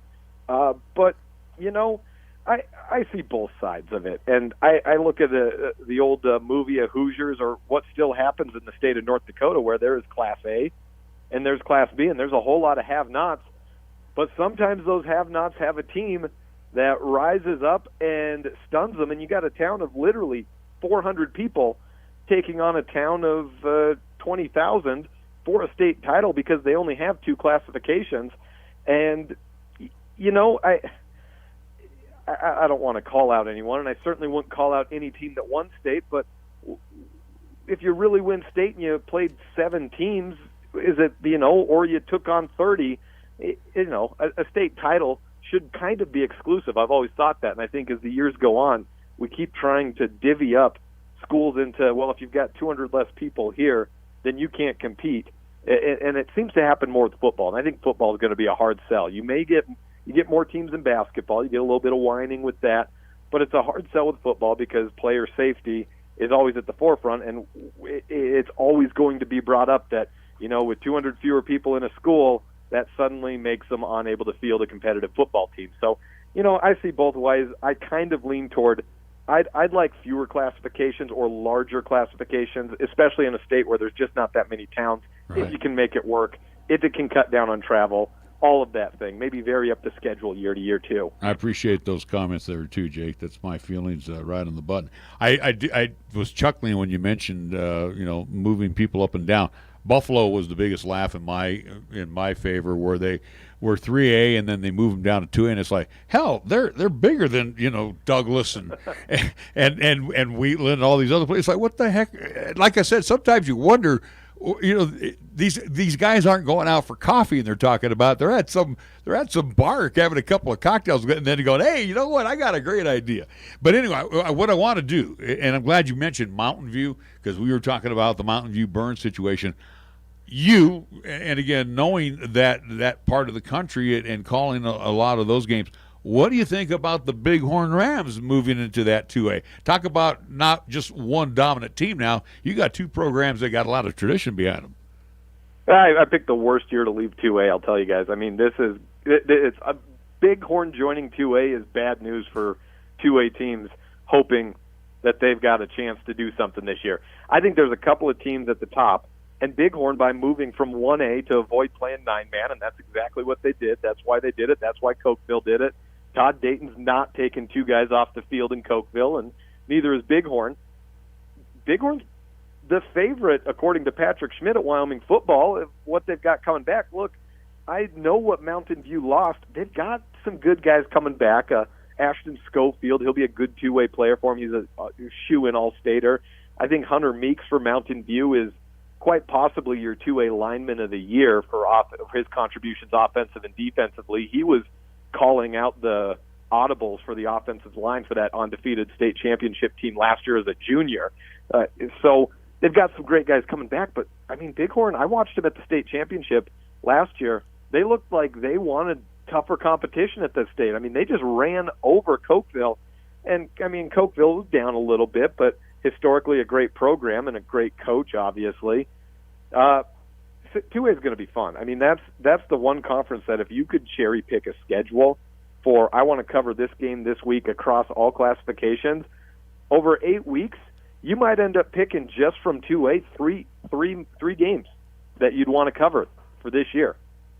Yeah, and again, it's as we talk with Coach Morrison out of Burns, where he so much, again, appreciates or at least acknowledges, hey, Bighorn and all these 1A teams are moving up to add more competition to, again, kind of elevate his team, but also, too, it's a scary fact we're running into the brick wall last year that was Mountain View in the semifinals, now have to worry about Bighorn and some Updance Sundance, again, Cokeville as well, too, some of these other 1A teams that now in the preseason poll sit above them currently, but again, it is the preseason polls. But want to get also too your predictions for 2020. And we'll start at Class 4A, which again is kind of more predominant here in the city of Cheyenne with the three at least high schools here. But in Class 4A right now, number one team in the preseason polls, your champs from last year, Sheridan Bronx, are that number one team anticipated to possibly repeat. But who, if you got your crystal ball in there, Jake, who do you see coming out of Class 4A here in 2020 as state champions? My crystal ball is terrible because I'm always looking at myself in it and what do I want. But, you know, how many times have we looked at Sheridan, and maybe it's just me, but how many times have I looked at Sheridan, I guess, should I say, and I thought, well, they lost it. They're finally going to lose these guys, and then they come back, and then they're, you know, right there at the end of the year too. So, yeah, Sheridan's probably a favorite, but that's not my pick. My pick is because I love offense. I love offense, guys, and I love seeing a true quarterback out there slinging it up and down the field. Who do I want at, well, what I wish was War Memorial Stadium come November so I could be there, but it may just be in Cheyenne. I want Cheyenne East. That's my pick. I loved what they did last year. I mean, Graydon Buell winning Offensive Player of the Year. That was definitely deserved. 35 touchdowns. I think 7 interceptions was his line. Just such an impressive player that I got to see first on the basketball court as a freshman, and then kind of came in the last couple of years to seeing him was what a football player he was. Cheyenne East is a team that I think they're going to have to pick up for some lost pieces from a year ago, but that's kind of who I like. And then after that, I mean, you look at the running back of Jackson Pikula for Thunder Basin, and if not them, you know, Thunder Basin, it may be their year. Gillette may finally get a chance, you know, guys. They may finally get someone to throw them a bone. Well, and again, you're talking, you love offense, and where Cheyenne East, yes, is kind of established, and it more than likely could be in that state title game without a doubt, but a team that I've been hyping up and we've talked a lot about and seen how they've developed throughout the previous kind of years, especially under head coach Mike Apodaca, that being Cheyenne Central. Granted, question mark at the quarterback position right now, losing one Dawson McCleary, but whoever is going to be that quarterback, which we're assuming is going to probably be Feezer. But again, you got a lot of talent and a lot of weapons, a lot of big weapons, whether it is the Storboat Twins, and as we talked about, Talich and Lobatos as your running back. Does Central have a good shot of being 2020 state champs, or at least being in that state title game, whether they are facing against Cheyenne East? You guys are going to think I've got a Cheyenne zip code, but yeah, I hope so. I love watching Cheyenne Central play. And yeah, no McCleary this year. I was at the Central Rock Springs shootout last year in Sweetwater County, and McCleary overthrew Johnson a couple of times. He hit him right in the hands a couple of times, and he dropped it. then when they finally connect, I mean, the athletes on that team are so much fun to watch. I love watching Johnson. Then you mentioned Lobatos, the running back. I hope so. I hope they're both there in the semifinals. I think both of those teams are as fun to watch as you've got in Wyoming. Well, Jake, we want to thank you so much for joining us, and looking forward to hopefully catching up with you down the road here when we're calling the game together. Also, good luck with the calls with the Green River Wolves this year. Are you looking forward to being in the Wolves Den Friday night in the Wolves Den? I tell you what, that's the thing to do in Green River. Oh, it's fun. I mean, it's going to be different this year. We don't need to talk about that. I'm refusing to mention its name, but I hear you. Yeah, but it'll be different. But probably the most intense game I've been to at the 3A level was when Evanston pulled off an upset in Green River, and that stadium was ruckus. So yeah, no, how could you not be excited? Once that stadium's full and once the basketball arena's full, if they can get some good basketball teams coming back, I think the boys will be looking for an upswing this year. The girls are going to have to rebuild, but that place is amazing. Friday night, Thursday night, Saturday, it doesn't matter. Green River sports are awesome. Well, I know Al usually puts on a good tailgate party out there as well too. So, hey, you take care, Jake. Thanks for joining us today, and have fun during the season, which kicks off here, tick tick tick, very shortly. Absolutely, you guys too. All right, Jake Hibbard joining us here from Wyoming Prep Podcast. How about the Wyoming Prep Podcast? It wasn't that difficult for you. Well, I do things in quick notes here, so I have it Prep Pod. Basically, you do things like a moron. You want to go there, pal? I did, and again, that's how it is. But either way, though, again, appreciate Jake joining us. We're again getting his thoughts around majority of Class 4A, which we're going to focus heavily on throughout this 2020 season. But giving his thoughts on again the reclassification possibilities, or at least what he thought about it, and also too looking at the other lower classes and what's kind of going on, and also too giving preview out there in the western part of at least of the state, with especially Green River, Rock Springs, Evanston, and again, looking at some of those teams. But, again, excited as we are a few days away from Week 0, again, Game 1 of the regular season here in Class 4A. Again, there will be other games in lower classifications, but, again, they are scrimmages. But here it is. We're finally here, barring anything. And, again, in my thoughts, in my opinion, I think that we will have a full season. Let me get you, and the governor's going to have a press conference tomorrow at 3 o'clock across the nation. And I was looking at the charts here before I came down. Across the nation, where we had those spikes in the bigger states, the Texas. Like about a month ago or so. Yeah, the Texas, Floridas, Arizonas. They happened at a certain peak time, like July 7th, July 10th, whatever the case may be. Most of that peaking has gone down all the way. So across the U.S. right now, we are looking at a very minor situation. So does that mean, though, again, for football as we get ready, and I posted on our social media sites on Twitter at Nick Wyoming Sports, and also to at least on Wyoming Sports Talk Today's Facebook page, Cheyenne South alerting fans and parents of going online to the online portal to at least sign up for tickets. It's a whole process to get tickets for either home games or away games. You only got 1,000. Only 1,000. And again, for teams, I would assume that they're going to divvy up where home attendance is going to get a little bit more options, or at least a little bit more numbers compared to now, did an you away and team. me have that argument yesterday about Casper Natrona? I said Natrona probably. Yeah, easily could put 1,000 people there. Because, again, it's a very small facility. Yeah. So those traveling for Cheyenne Central, I don't think Natrona, at least this Friday, is going to have a max capacity. I do. I think there's going to be Central be in there? Sure. That's their Cheyenne and Casper. That's a rivalry in itself. We're talking two old-time rivals here. Oh, you're going to be in for a shock, and unfortunately, again, I think it'll be a decent crowd. Will it hit that max 1,000? Absolutely.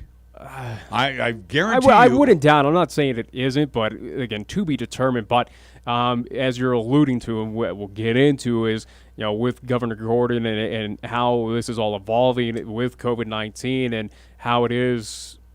Again, it's not an afterthought here in the state of Wyoming. It's still front and center, but could we see by week's end or whenever the hell the governor gets back into the media spotlight, is it something that we could see an outdoor attendance, especially he realizes how big high school football is in this state. Could it be by next week, a week, 2 weeks, or some point in time during the regular season that number could get elevated up, or could it be a little bit more relaxed of saying, sure. Well, and now here's the deal. We'll allow 2,500 out. And again, I'm going to throw this out here, and if Jake's still, tuned into this, he can relate to this too. For the bulk of this football season, upcoming football season, and we're talking the 9 games that you play in Class 4A. Yeah. Okay? Out of those 9 weeks, 0 through 8, you're probably going to encounter great weather, great evening weather. Very rarely do you have a hiccup. You'll get rare thunderstorms. You'll get a thunderstorm. You'll get rain. As we had plenty last year. I think we had I 4 understand weeks that, in a row. but you don't get blizzards and snow. You very rarely get a snow. I would say in October you might get hit with a quick snowstorm. The only worse weather we had, and again, the 3 years I've been back, was that semifinal game up in Natrona as they took on Cheyenne East, where it wasn't snow, but it was pretty cold and chilly. It was one of those. It wasn't rare, anything awful. But you know what? And again, that was happening. That also too. That weather happened during the contest. So again. Yeah, I don't think anything, or at least the weather's not going to discourage folks. Aside from a thunderstorm, our best summers are September and October. Yeah. And with the governor, again, coming to the podium tomorrow, don't know what he's going to say. But, could it be a possibility, again, realizing, hey, football is back here in the state of Wyoming? You still have to social distance, though, right? Yeah, I get that, but I would think that, again, these ADs and school administrators have those plans in place, or they could figure that out. And again, not to call out any of the American Legion teams or at least softball, but again, whether it was at Powers, whether it was in, at Converse, Bremer, again, throughout this entire state, again, the social distancing really wasn't forcibly, it wasn't full in effect here in the state of Wyoming. We saw now it's going to be on the high school, at least without a doubt on the high school again activities association side. It's going to be heavily enforced, but again, you're going to have folks that aren't going to sit in between the X's or the spots, so to speak. You're going to have those dissenters that do whatever the hell they want. I would say this to fans: respect it, because again, when we were talking with Chuck Heeman yesterday. We saw it when we were there. Those were reserved seats. No, we saw it was like one seat, then 2 X'd out, and they were well in the reserved, yeah. They were covered up. Now, when we sat in the grandstand, that was kind of free. That was a different breed of cat. But when you look at the football thing, and again, this would be when you're talking to Jerry or Chad, and I know Chad told me yesterday he's going to be busy with this upcoming. Track meet that they got going, cross-country meet. But, they're going to have to go out there to the football stadium. And, again, you got 2 big stands, and I'm going to call Risky Field out first.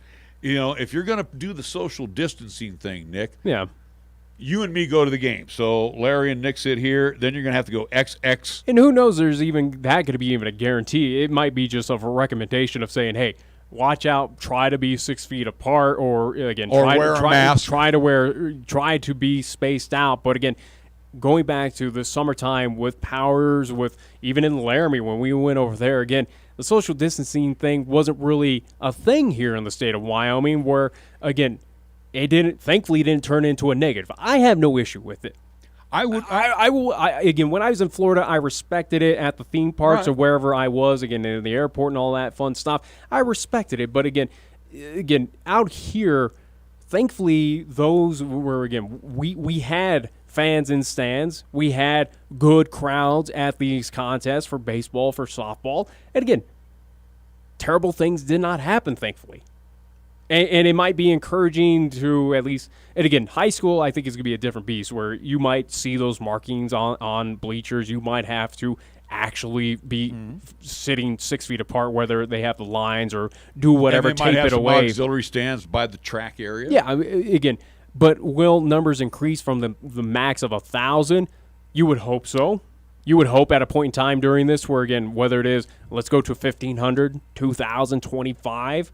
I don't think it's going to be a point where the governor comes out and says, hey, it's a free-for-all. everyone can go out there and fill up those stands. No, he's going to be. I don't think that's going to be the reality. Again, but he's going to use the approach of caution tomorrow when he talks about COVID-19. But the thing is, I'm just trying to get. I'm just trying to get your thoughts on will he address that, knowing that we do have high school football coming up this Friday. I'm sure he's fully aware that he will. That again, he's been told to take the skirt off. How confident or at least what is your opinion on will he up that outside number, knowing that football's coming up and that again the spike or at least not in this press conference. No, I think it's going to be a wait and see for about a couple of weeks to see how things. Yeah, probably, progress. and I think that's probably the smart thing to do. But again, the curve is really flat. Okay. And that's the good news that we can tell all of the curve has been relatively flat in this state overall. Well, no, but it's nationwide. It's flattening, and that's a good thing. We get at least here in this state, though. We need to focus on what's happening here in our borders. And the governor's been called out. Him and the state epidemiologist, they've been told to take off the skirt. Things are fine. So even if you go to a game, Nick, and you and me obviously will be in a press area where we don't have to wear a mask. But at least hope not. I haven't had any indications, or at least no emails saying that we have to. You don't want to hear us going on like this on the air. But my point is, though, you're going to have some people that will sit out there with a mask on. Oh, yeah. And some that won't. I saw that in Florida. I saw that in the airports. Again, you're going to have those dissenters without a doubt. But if I was requested to wear a mask outside at a game, I would do it. I would hope. To watch a football game, I would respect it. Yeah, and you would hope that majority of folks would do that as well, too, or at least realize of, hey, to get these student athletes a full season, where hopefully we don't have a repeat of what happened this past spring, but in order to have that full season to make sure everyone is healthy, including those student athletes, the coaching staffs, and whoever's involved with this, hey, yeah, the recommendations you follow. And again, too, I'm going with the season will go and off. Trust me, the mask outside, again, you'll survive. I did it in the Florida, the hot, humid for about a couple hours at these theme parks. You'll survive. But I'm just saying, we should get to the football season. I'm not worried about the football season.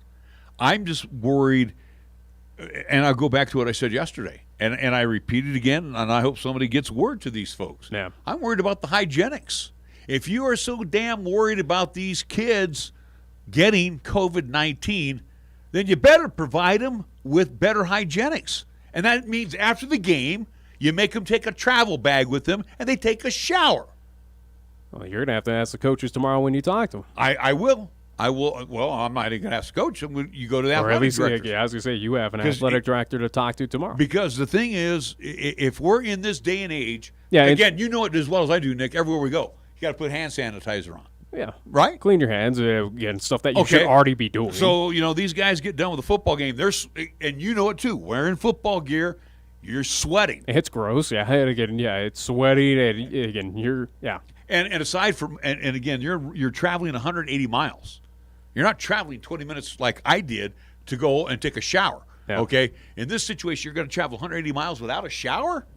And you just got hand sanitizer on? Yeah, again, that doesn't make sense. If you're gung-ho about at least hygiene for your student athletes, for football players, or any athlete here in fall sports here in the state of Wyoming, again, you can't provide them a towel. You can't go halfway. You got to go full on. Where again, you got to address every aspect of hygiene, including shower time. Where again, whether it is the stigma of, hey, we don't want to shower in front of others, or again of some sort of lawsuits or something like that, again, you got to find a way to get past that and realize that in a pandemic time, and if we're requiring this hygiene or at least this different outlook on life, or at least what we're requiring of folks, you got to go the full way then. Yeah, because you look at these football fields, and again, most of them are all-weather turf.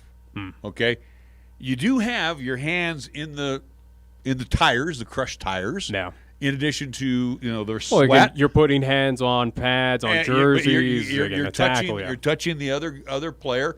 But again, they don't want you touching your face, and they don't want you doing these kind of things. But again, you're getting done with a football game. Besides going to the bathroom and washing your hands, that's about all you're doing. You're taking your equipment off, and you're kind of defeating the purpose, aren't you? No. So that's the thing I'm concerned about. I know it's nitpicky, but I didn't think about this 5 years ago. Didn't think about it 10 years ago. All of a sudden, the last couple of seasons, I'm going, this doesn't make sense. And again, it's been, at least the no shower thing has been since I've been, at least in high school, and that's going back At this point in time, it's 2020, so about 12, hence 13, 14 hence you years. got the nickname Stinky. Anyway. Yeah, well, that wasn't me. I'll tell you that on the bus. All right, anyway, we're going to take our final break, and then we're going to come back and update you on what's coming up tonight. We're going to duck out here a few minutes early. Not really much more to talk about. But, again, we have Natrona, Cheyenne Central. Do join us for that. Matter of fact, I talked to one of my friends today, Nick, who said, I can't make it to the game. How do I want to listen to you guys. I appreciated this.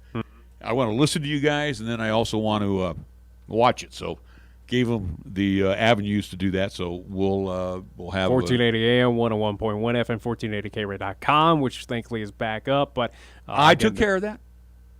I took care of it. Again, audio-wise, that's how you listen into the contest this Friday, 6:30 pregame, 7 o'clock kickoff. Video live streaming, as always. Again, fingers crossed it can run into issues. We've had it. So, again, it's not a full-on guarantee, but it is a free service, so bear with us. But, again, it is video live streamed on Periscope via Twitter at Nick Wild Sports and the 1480 What problem should we have now? Again, internet issues, dropping frames. I was going to say, geez, all that generic crap. I mean, I just took care of your air conditioning at home now. I mean, how much more money do I have to dish out for this stuff? Again, the internet goes off of my data, and I had to use a lot of data when I was in Florida. Even though I have unlimited data, but, again, go figure with Verizon. Okie dokie. All right, we're going to take our final timeout. We'll be right back. Are you looking for a pharmacist who will actually take the time to talk to you? Then come to Medicap Pharmacy.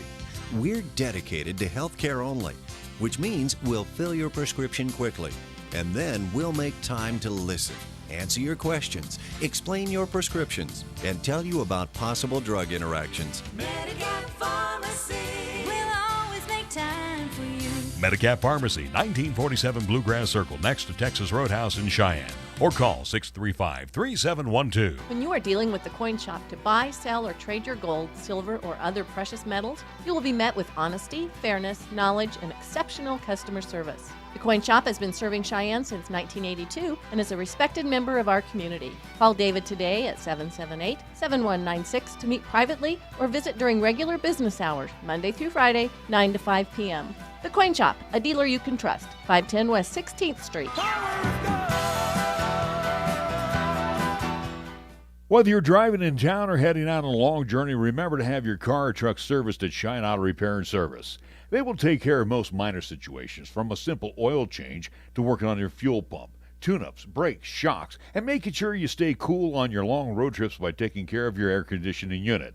See John and his great staff today to make sure all of your vehicle needs are taken care of so they don't flare up into major problems. Remember, Cheyenne Auto Repair and Service is the TechNet professional, where their work is covered by a nationwide limited repair warranty that extends across North America for 24 months or 24,000 miles, whichever comes first. For more information, check out TechNetProfessional.com on the World Wide Web. So if something happens to misfire, there's a TechNet professional nearby. Visit Cheyenne Auto Repair and Service today, taking care of our vehicle needs for nearly 30 years. Open Monday through Friday at 604 West Lincoln Way, or call for an appointment at 632-0498.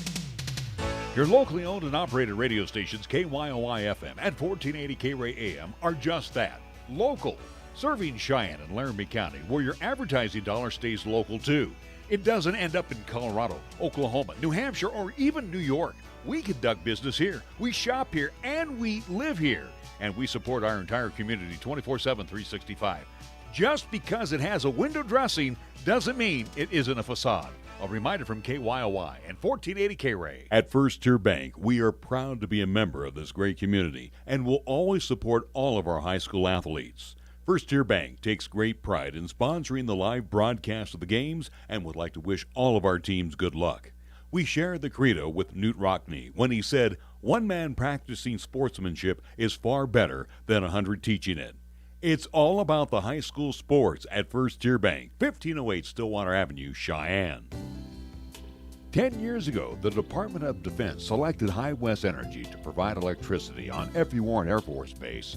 For a decade, we have been proud to work hand in hand with the Air Force leadership to ensure we provide the base with the affordable, reliable power it needs to be an economic driver for the region and serve a vital national security interest for this country.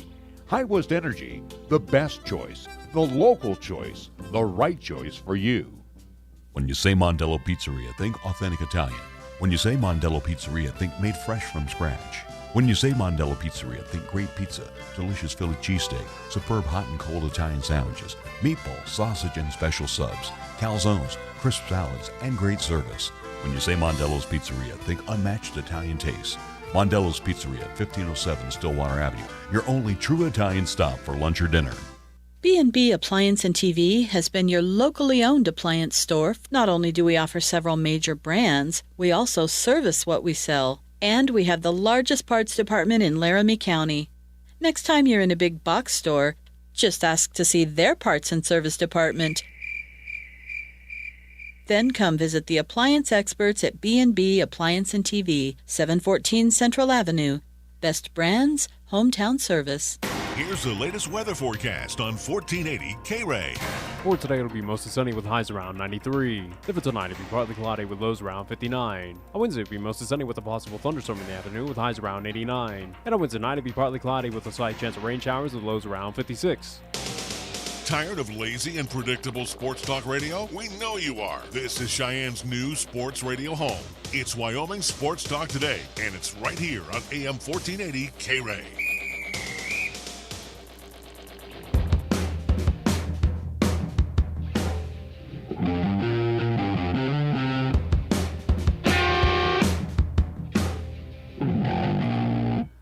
Well, we need to get out of here. I got to go home and see if my house is finally cool. All the stuff in Casa de Proetti is starting to age now, so you got to replace this, you got to fix that. But with that all being said, and my whining here, and then I got stuff I got to fix around here. But as you had a caller earlier talking about your FM station of why they couldn't hear it in Hillsdale, I was like, I had to explain it, but they found it online.